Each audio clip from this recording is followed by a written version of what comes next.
Hello and welcome back to Inside Update, a show brought to you by InsideInvestigator.org. We are a nonprofit newsroom where our investigative journalists work to root out corruption.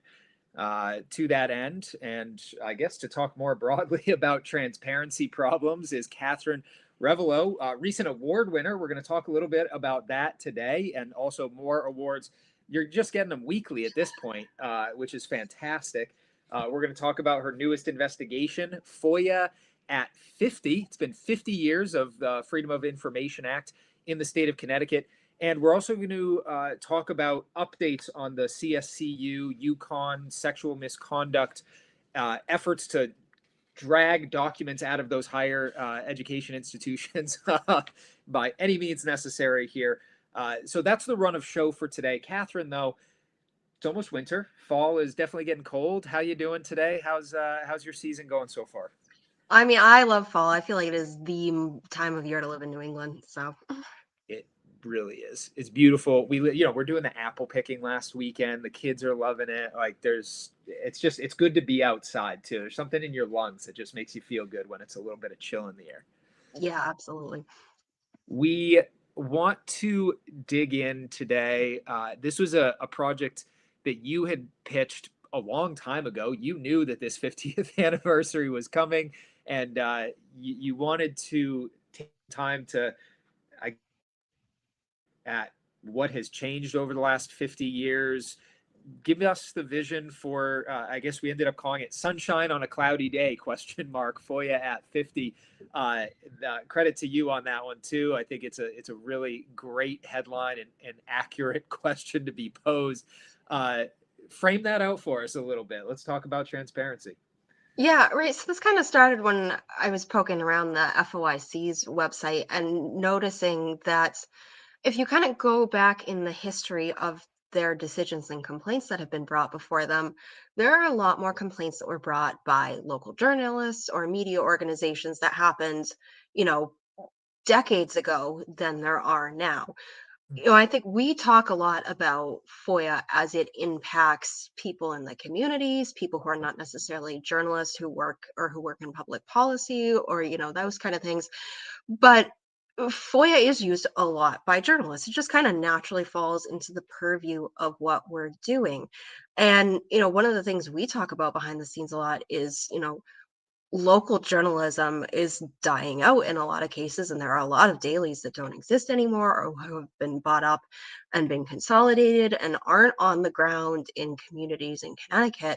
And what does that mean for the future of FOIA? What does that mean for abuses of the law, for anti-transparency pushes by primarily local government in this case that are now not being caught by journalists? It does seem like a big problem with people. I mean, journalists are stretched thin. I think generally, right? I'm not going to beat the dead horse of explaining how we do business differently to try to avoid. I mean, Catherine, you don't have a requirement of writing 6 articles today, so that's a huge win. But there is a landscape change there in terms of the way that journalists do their jobs and where that priority is. I don't know if you have any thoughts on that specifically, but it does seem like the priorities are different, the knowledge is different, and there's also a growing complexity, right? I mean, the FOIC is digging into all kinds of things these days because though the core principle is still the same, the questions just keep getting more novel, at least as I see it.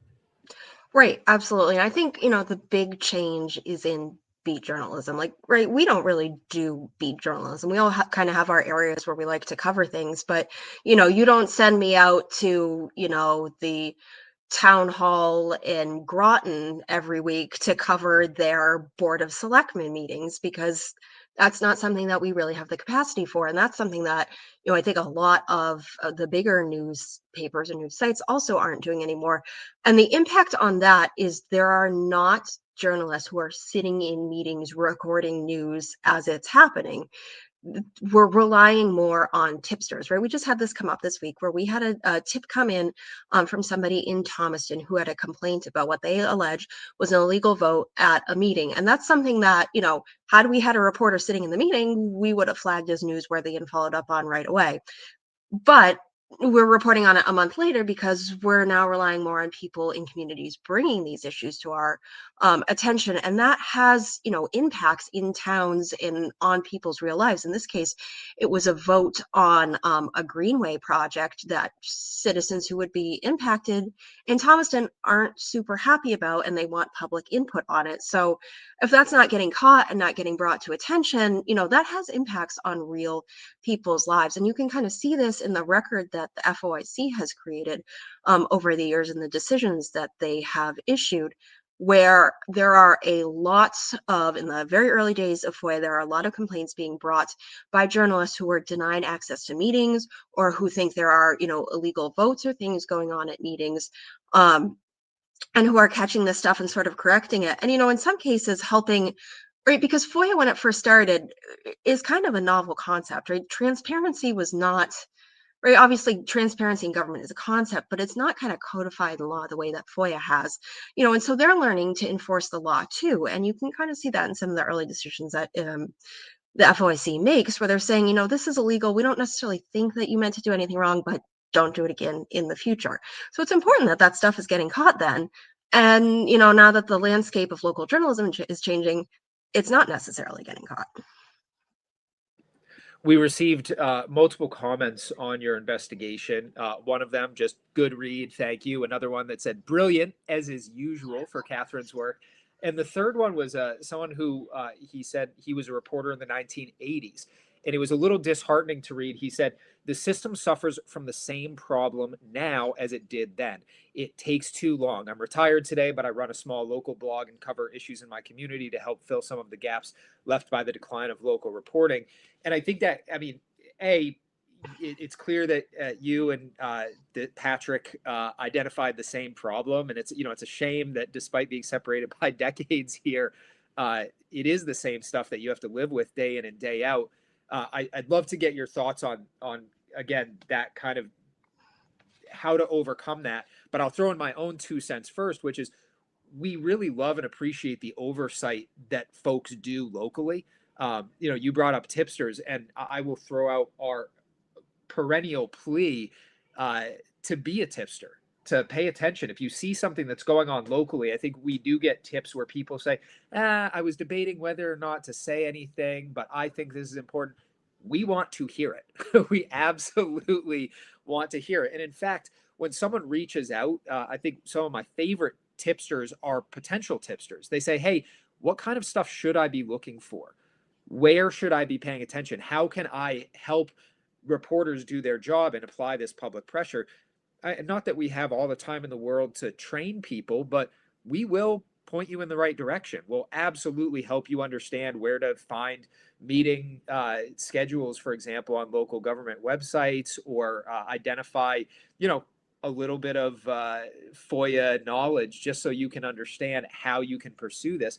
I see that absolutely as part of our mission to root out corruption. Is we need to be creating not just a clear pipeline for our reporters to chase down tips, but also make sure that folks are able to stand on their own 2 feet and identify corruption on their own.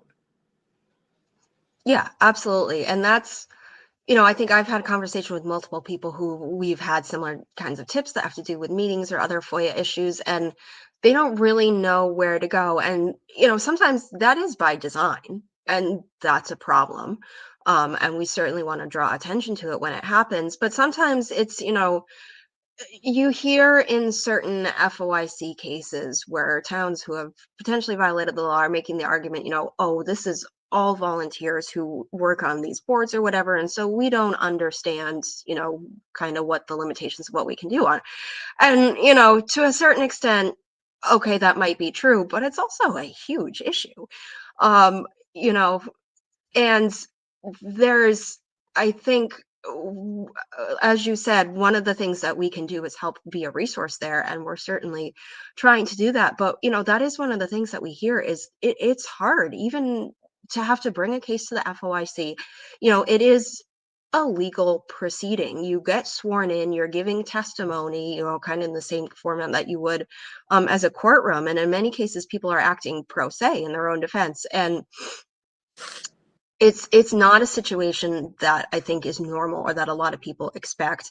And it does take time, right? The FOIC has a year to work on your complaint and to issue a decision, right? We've got multiple ones that we're waiting on right now. And in the interim, while you're waiting for that, there are things that are happening, particularly if you're dealing with things that are, like a vote that your town committee made that you think is illegal. And they might still be acting on things that impact you in the town while you're waiting to hear whether that was illegal. So I think that is a valid frustration. I don't know that there is an answer to that we can fix. To some extent, government processes take time, and to some extent that's a good thing, because if we don't want bad decisions to just get cranked out. We want these things to be thought about and deliberated. But Yeah, that is a very real frustration, I think, for a lot of people, and I think it's one that we deal with as well.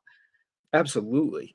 And yeah, I mean, to your point, when a decision is made, and there is the opinion or pretty certain belief that it was a bad decision, that it was improper, that it was even illegal, the decision can happen immediately, but untangling it can take so long. And I think that happens in two different ways. One is, of course, when you get into something like the FOIC. But I'm thinking about a tipster who I spoke to just last night, who was saying, "Hey, here's something that I just discovered that happened 10 years ago. I can't really do anything in the courts. The only place I really can litigate it is in the court of public opinion. Are you interested?" And we take those sometimes, but there's also those cases that really break my heart where it just is truly too late.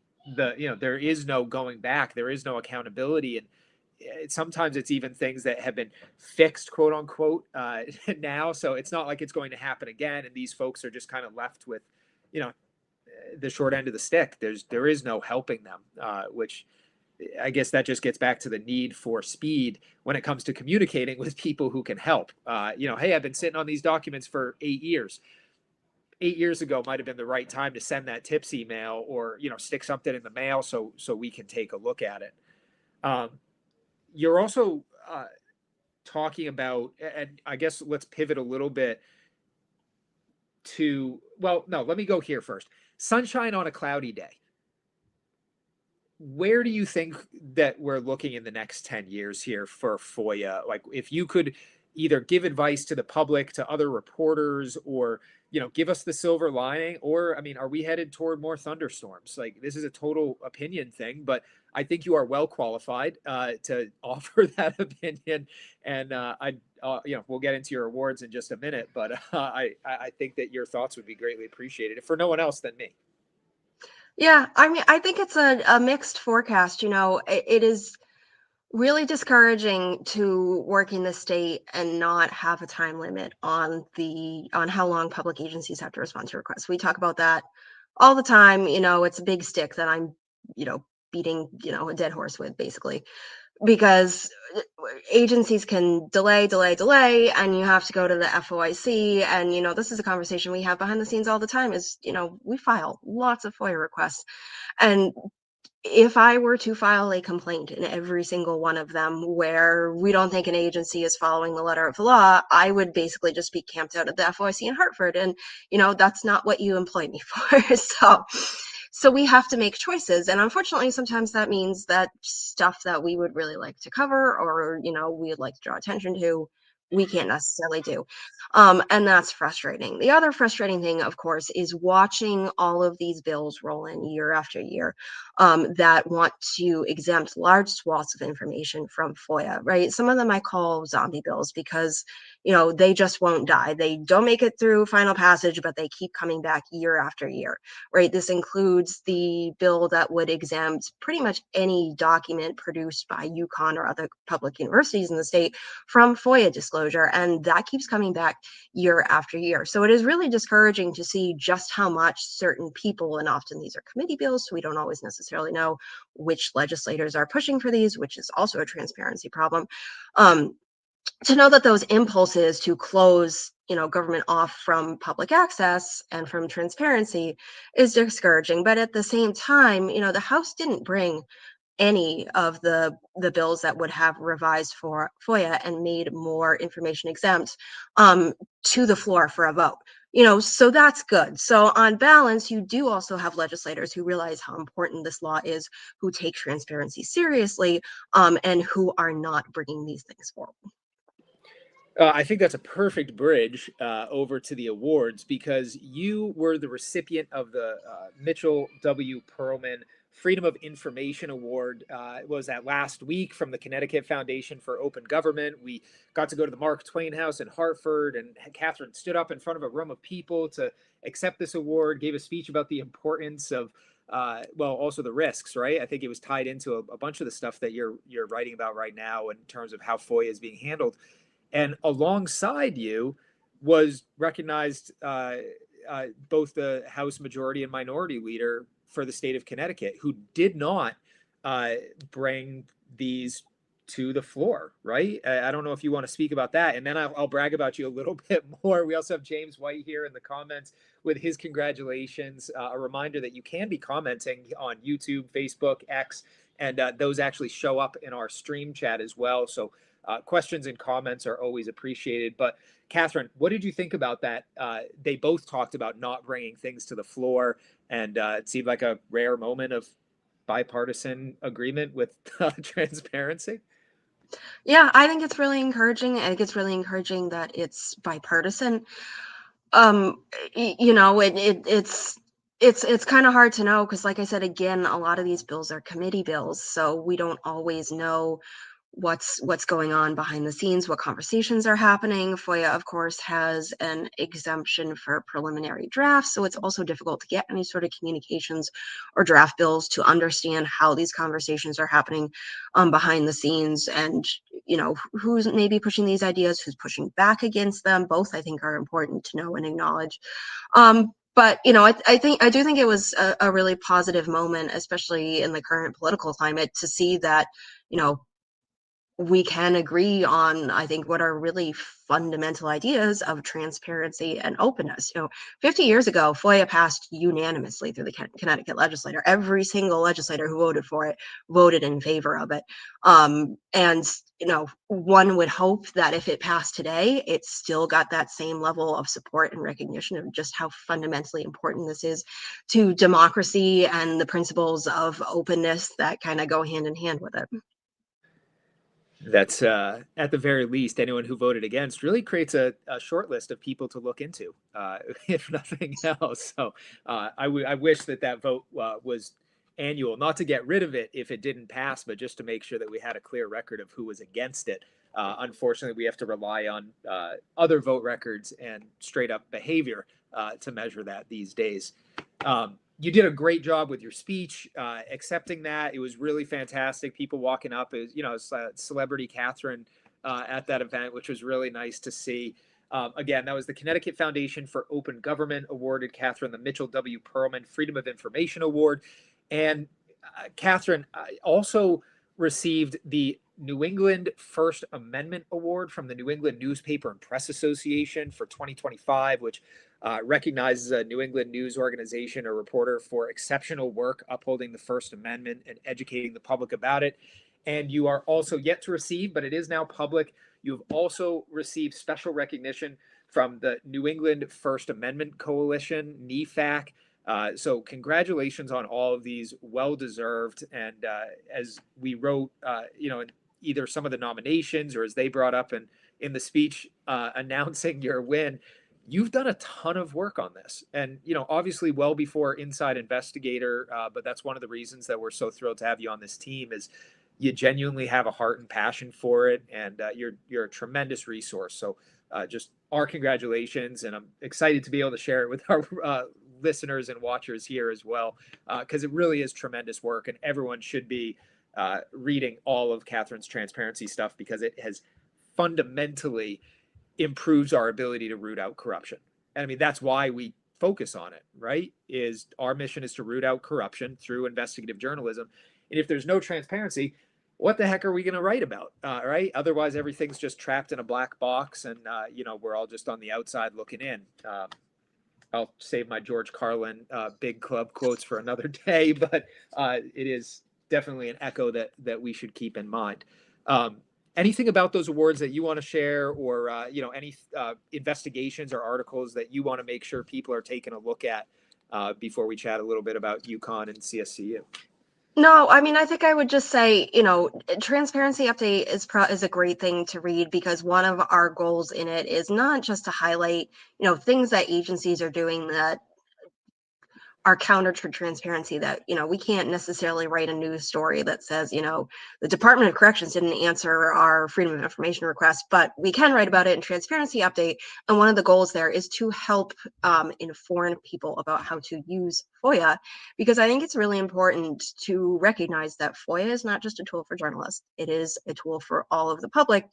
And not everyone understands what FOIA is or how it can help them. And one of the things that really makes me mad about FOIA in this state is I know how hard a time we have getting information out of public agencies. And we have a platform where, we've had stuff happen where I have published in a story, a Freedom of Information Act request was pending at the time this was published. And the next day I get that information because we have that platform. A lot of people in the state who are using it, who are just regular, Connecticut residents who want to know what's going on in their town, don't have that platform. And that really makes me mad that's they're in that situation. So that's part of what we are trying to do with Transparency Update, is to make sure that people understand, the ins and outs of the law, how to use FOIA, what they can use FOIA for. And in that vein, if there's something that you want to know about or any questions that you have, reach out to us, let us know. We'd be happy to take a look at it, right? One of the things that we do is we can help you draft a FOIA request or give you pieces of information to help you figure out where to go next. That series that she's talking about here, folks, is insideinvestigator.org/transparency update. And it is published every other week. And like Catherine said, it digs into the things that we are experiencing, or the things that we are talking to other people about what they're experiencing. So it's, again, not necessarily news stories, but the goal of the series, which Catherine pitched and has done a fantastic job on, is to pull back the curtain on FOIA, whistleblowers, tipsters, in service of rooting out corruption. Um, we have roughly 8 minutes left here in our allotted time, and I want to talk about your most recent transparency update. It's called An Inherent Information Imbalance. And this is, again, I guess, providing an update on what's happening with our attempt to get records relating to sexual misconduct. And in the process, I suppose, iron out some of the big old problems that have been identified with both UConn and CSCU, and truly Connecticut FOIA in general, I guess, along the way. Tell us a little bit about what you were writing about here and what stood out to you from that last hearing. Yeah, so right, this is what a multi-year process at this point, Connor. You filed those requests in 2023, I believe. And we're still litigating them. And, CSU in particular, you just went and had the second hearing in front of the FOIC. And one of the frustrations with that complaint has been that CSU has told us multiple times that they have provided us every single record that they have, and then they've turned around and provided more. Or we've identified records that we think should be included because they're attachments to documents that we asked for, and said, hey, can you give these to us? And they've turned around and provided them. And one of the issues with FOIA in the state is you might think that you have submitted a plain language request that is pretty straightforward, and agencies will come back and tell you that they don't understand it. And sometimes that can be genuine, and sometimes that is the result of you not knowing what kinds of records public agencies actually have and not being able to identify them by name. And sometimes that is state agencies or public, or I shouldn't say state agencies, I should just say public agencies, because towns do this too, is them not wanting to comply with FOI and using that as a tactic to delay processing a request and delay handing documents over to you. And that's been a huge issue with CSU in this case, because one of the things that they told you at one point, you directly asked them, have you provided me all the records? Can we expect anything else? And they said yes. And then you got into that hearing, and I was flabbergasted when I heard this on the recording. They told you, oh, no, that's not what we meant. What we meant was we didn't have any records to turn over that day, not we didn't have any other responsive records to that request. I'll take it one step further about, not even clarifying between state agencies and local governments. It's officials. It's genuine. It's human beings who read this. And again, some maybe if the charitable interpretation is foolishness or stupidity, that speaks volumes. But there's also this other side where there are very legitimate reasons to believe that it is intentional. And in many cases, like you said, we get the records the next day. Or in the case of UConn and CSCU, we get them shortly after we file the FOIC complaint, which would require them to actually get into a process because they're trying to avoid fines, further education, all these various things that we ask for at the FOIC. So definitely frustrating to hear that from these government employees, who are paid out of our pockets to do this job, that they aren't asking questions. And I think you brought this up in Transparency Update, and that's maybe the most frustrating part to me is, listen, if you're unclear about a word, it takes 2 seconds to fire off an email. Hey, what did you mean by pertaining to? Uh, yeah, I'm Yes. happy to take the time. Let's have a conversation as human beings, though. Let's not drag this out in the FOIC or, God forbid, in a courtroom. We need to get this sorted out because we are entitled to those public records. Right.